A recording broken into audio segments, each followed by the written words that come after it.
What's up, my beautiful people? Welcome to another podcast with Uprise. I'm your host, Leandro Gonzalez.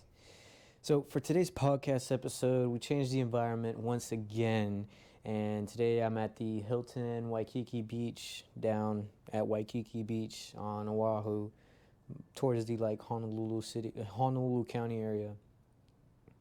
And I really wanted to bring my equipment out here so that I can be able to record a podcast here meanwhile I'm out here. We're going through a personal development class in regards to FM 7-22, which is a field manual in the Army that is in the realm of holistic health and fitness.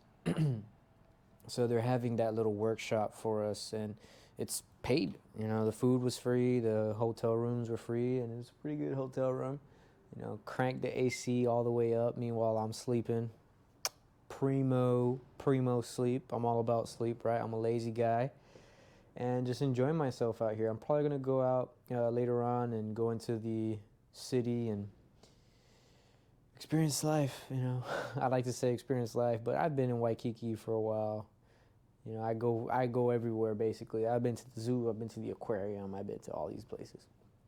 So, other than that, let's get to the actual podcast. So, for today's podcast, I wanted to actually bring up what I've learned so far from this book, The Fourth Turning is Here by Neil Howell.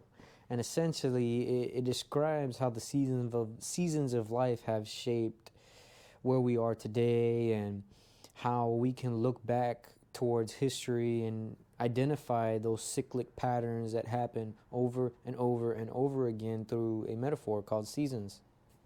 And it's a pretty general way to think about it in the way that I'm going to explain it. But if you are interested in getting deeper into the topic, deeper into the conversation, I definitely suggest actually buying the book and reading it. Now, I'm not marketing the book. I'm not sponsored by it in any way.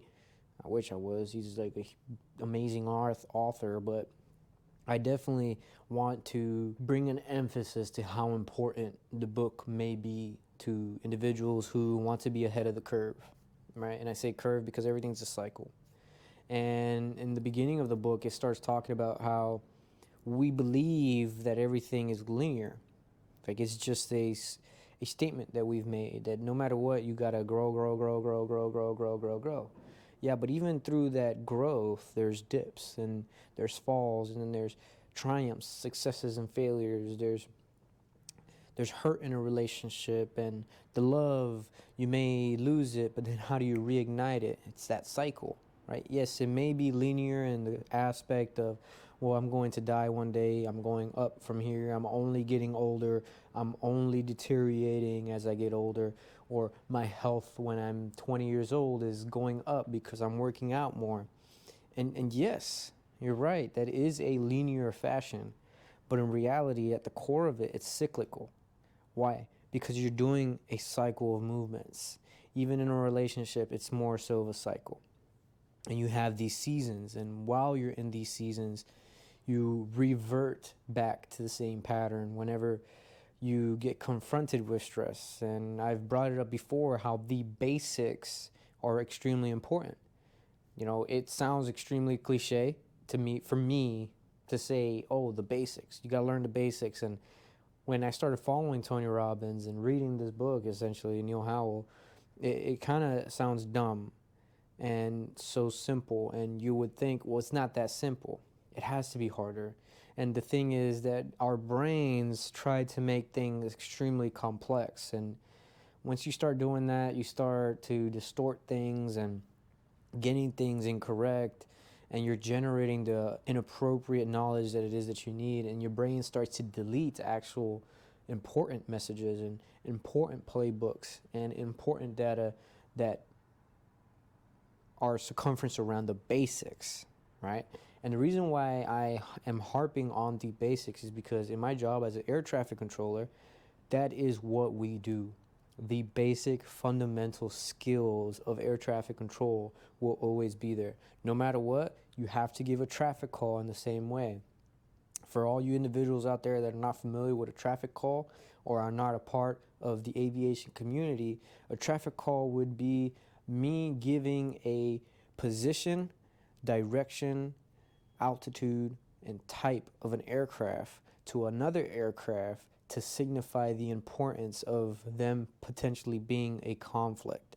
And in a way, getting them to see each other, see and be seen when you are talking about VFR or visual flight rules. There's instrument flight rules, but there's different stuff that goes into that. And I'm not gonna lie, I kind of wish I never brought it up because now it may open another caveat for me to talk about.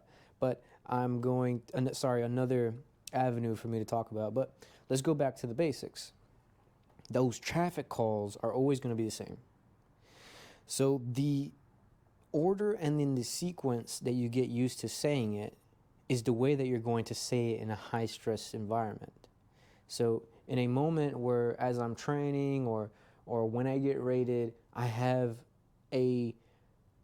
let's say 5 aircraft coming in at one time, or 6 or 7, however it may be, a lot of aircraft doing a bunch of stuff, I'm going to revert back to the fundamentals. And if my basics aren't solidified, if my basics aren't refined, they aren't aligned, or they're not impactful in a way, then I'm going to have a bad result when I'm stressed. So I'm explaining it in the air traffic control sense because it's easier for me to describe it for that occupation. I'm not a lawyer, I'm not a doctor, but I do understand that being a lawyer, there still are basics in play. Probably in the regards of investigating things. You got to start off by the initial complaint. You got to start off next by trying to find witnesses or trying to identify any statements that will help you win your case. Now, I'm not as familiar in the lawyer background of it, but I am familiar that as a doctor, most doctors have a playbook. And what do? They identify, okay, this patient has this illness, all right, let's try to see at a general perspective what it can be, and then start honing in and angling towards that direction instead of immediately going towards MRI, CT scan, Pat smear, I don't know, for some females out there that may need it, or certain things like that. A doctor won't immediately go to it, right? And those basics are extremely important. And I kind of went on a tangent there, but it's extremely important. Basics. And it sounds so cliche, but it is important. So in the book, it's talking about seasons of life. And in the regards, we have 4 seasons, right? We have the spring, summer, fall, and and winter. The spring season would be your 0 to 20 years, where you're starting to learn things, where you're starting to identify your character and starting to get seeds planted in your brain and in your environment and in your life, so that when you get into the summer, you can blossom in a way, or begin to live your adolescent time, right? Because in spring, you're starting to grow, you're starting to become beautiful, you're starting to become a flower or become a person. And in your summer, you're enjoying that vitality. The summer would be from 20 to 40, right? You're enjoying your vitality, you're enjoying all the things of life, and that's when you see people become infatuated in love and become driven and purpose oriented, or have ambition to create businesses, or they take the other route and they go clubbing and they go spending money on alcohol or drugs and weed and all of these substances that enhance the brain's ability to be happy or express yourself in a way. That's when you start to see that in the summertime, because summertime is more so the enjoyment of the vitality of the situation. But then after that, after summer, you're going to have fall. and what you reap, you shall sow. So, what you had and planted in the springtime, in the fall time, you'll begin to see. Some people may see it earlier. Fall may come earlier for particular individuals that probably had a more expedited approach or more targeted approach to their success, or they got lucky and it was their time to succeed, right? And I bring that up because a lot of people, they believe, oh, well, nothing happens to me. This guy's my age. I should be at his position, yada, yada. But you're starting to compare yourself, and then you start entering this mode of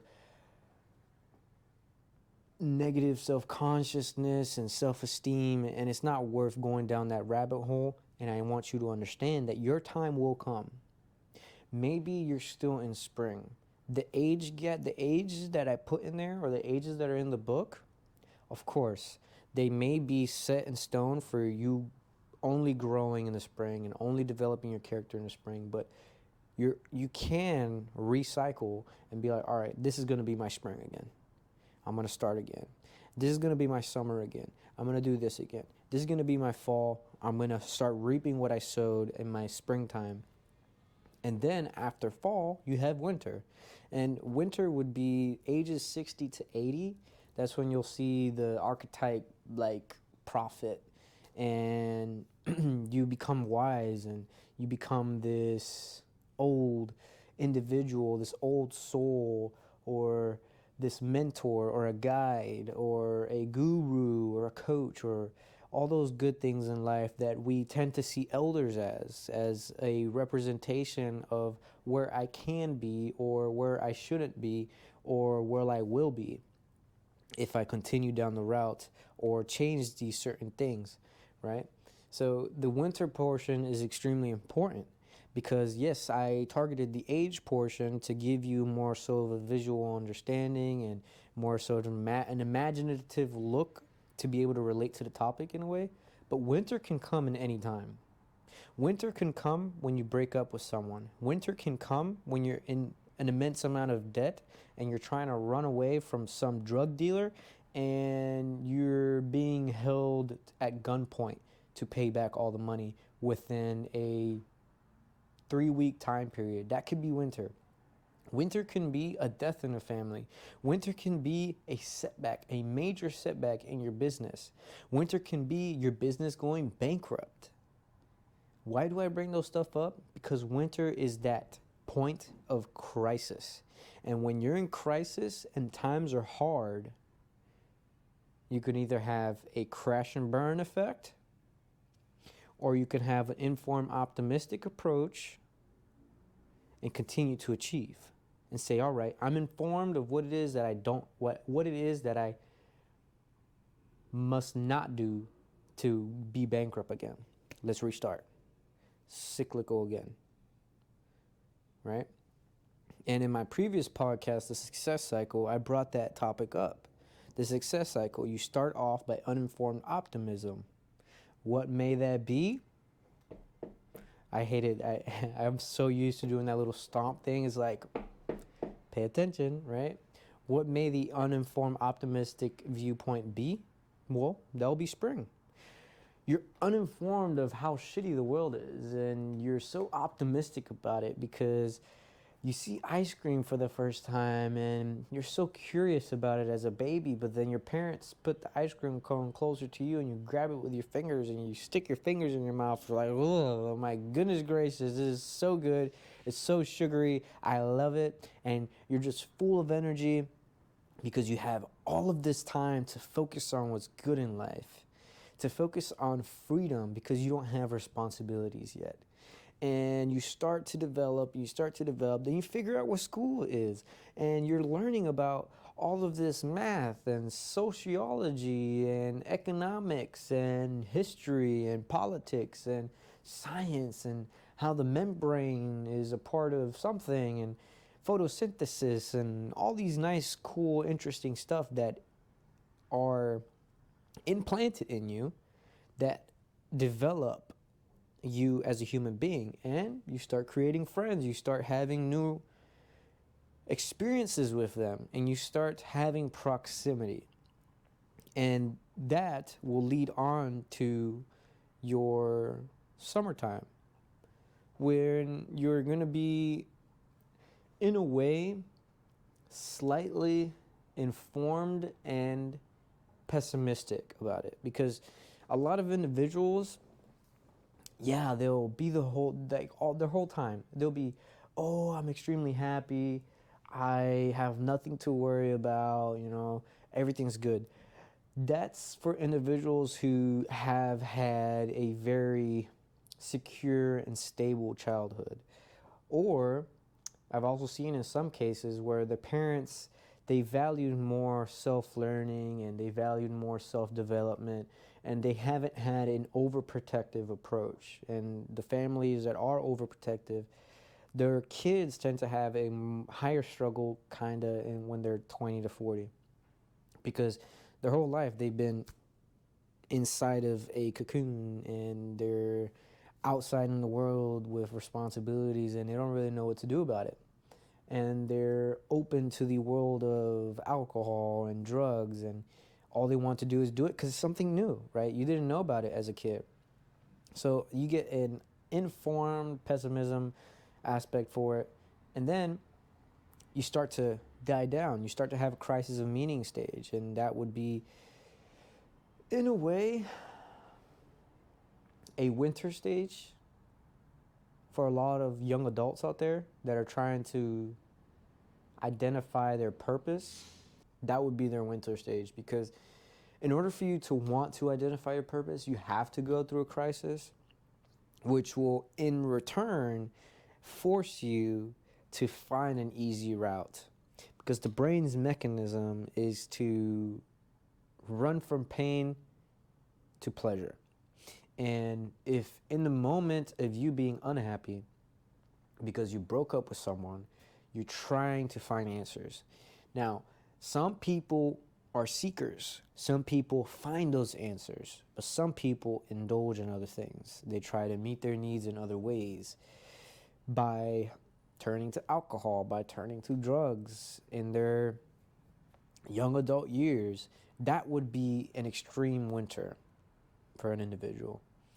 And then it starts again, right? Spring comes, and then summer, and then fall, and then winter, after they find out their purpose and their meaning, and they shoot right back up into informed optimism to achievement.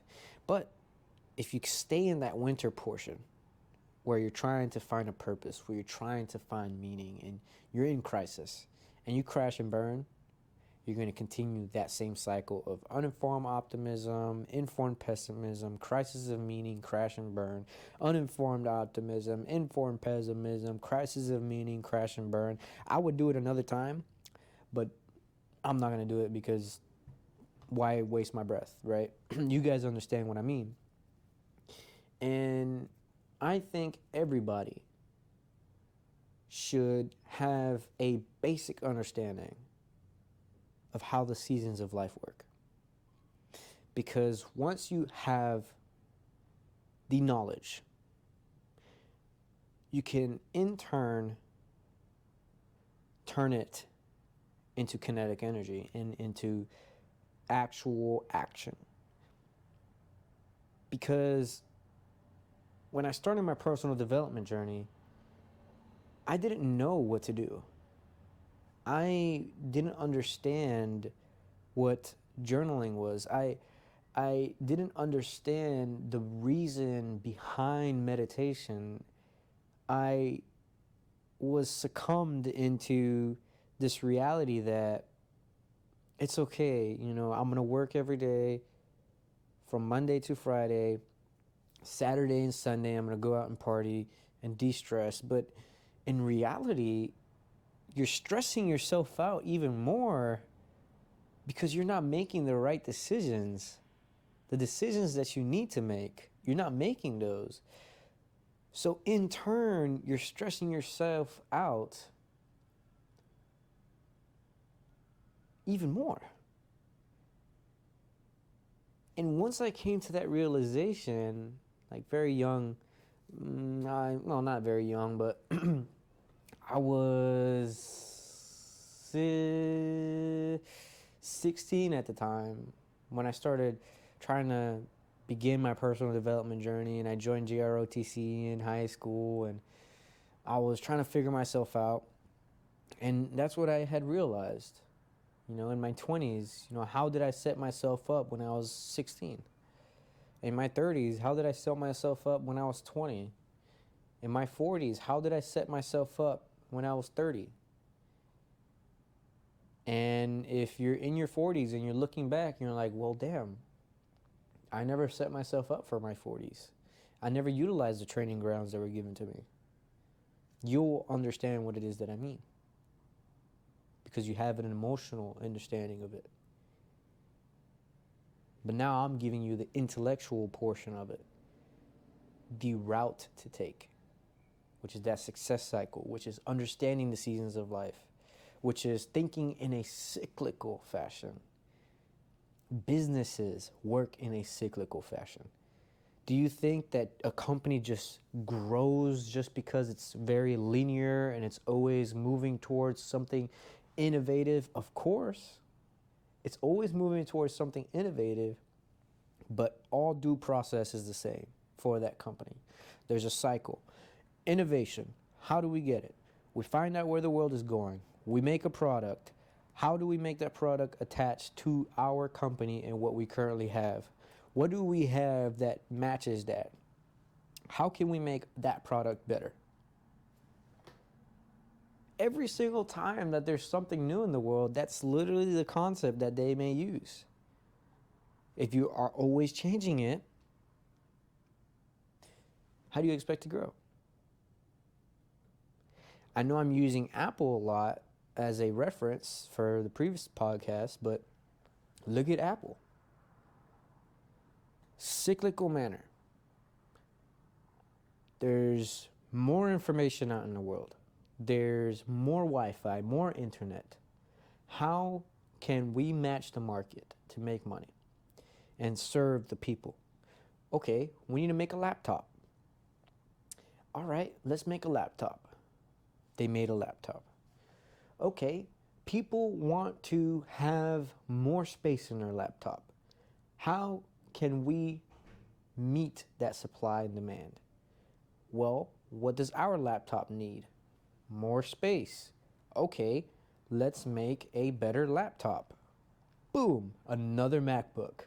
Same exact thing with the iPad, same exact thing with the iPhones, same exact thing with the earbuds, same exact thing with the Apple headphones, same exact thing with when they took out the audio jack and converted it into a Lightning-C charger and a USB-C charger.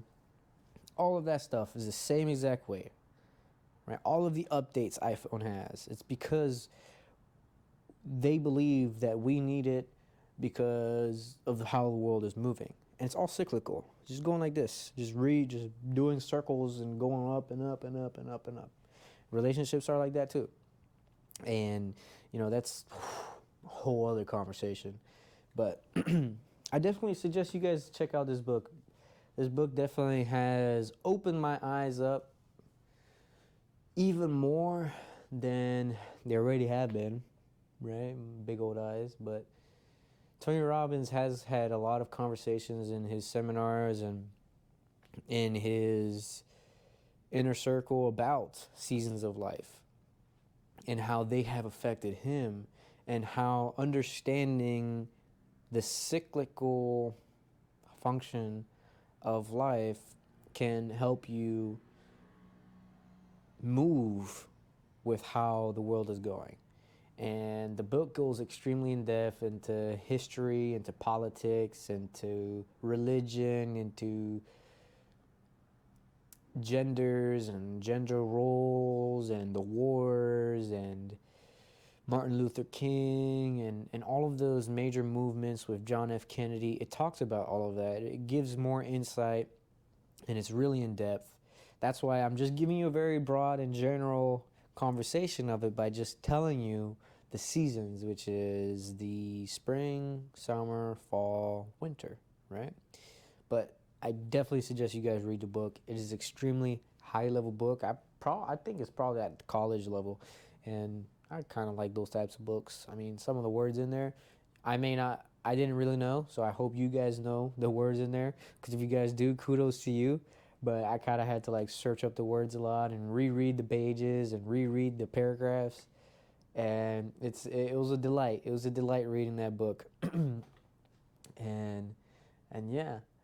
So I really hope that you guys enjoyed this podcast. I definitely try my best to grow myself, and I know later on in the future I'm going to be giving more insight as to how I was able to develop. I was listening to the Alex Hormozy podcast that he has, like the game. It's called The Game, and he has his new book as an audio book in the Spotify podcast. I think it's also on Apple. And as I was listening to him and I watched his videos on acquisition.com, they're actually free. All this content is extremely free. He gives it to you and he's like, you better use it. You know, it's free. Why not use it? So I used it.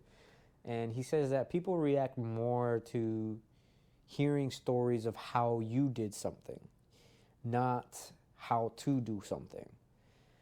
And that took me a little while to understand what he meant. So I was going through YouTube and I was like, well, what is it that I like about motivational speakers? What is it that I enjoy about philanthropy and business? Well, I enjoy the conversations where they talk about their experience and give the how they did it, not the how to.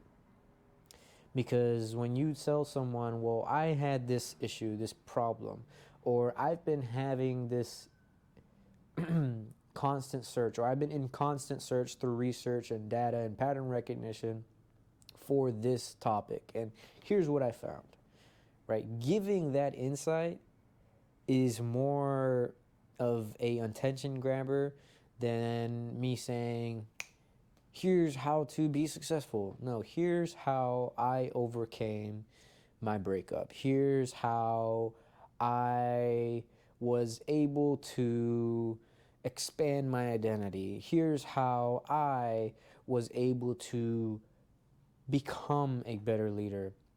Here's what I do to be better. And all that good stuff, right? Here's my morning routine. That people enjoy that more. And I'm going to be doing a lot of more of that content, and just to see how it works out, just to see how it goes. And I hope you guys enjoyed the podcast episode. I love you guys. Take control of your life. Live with passion. Gonzo out.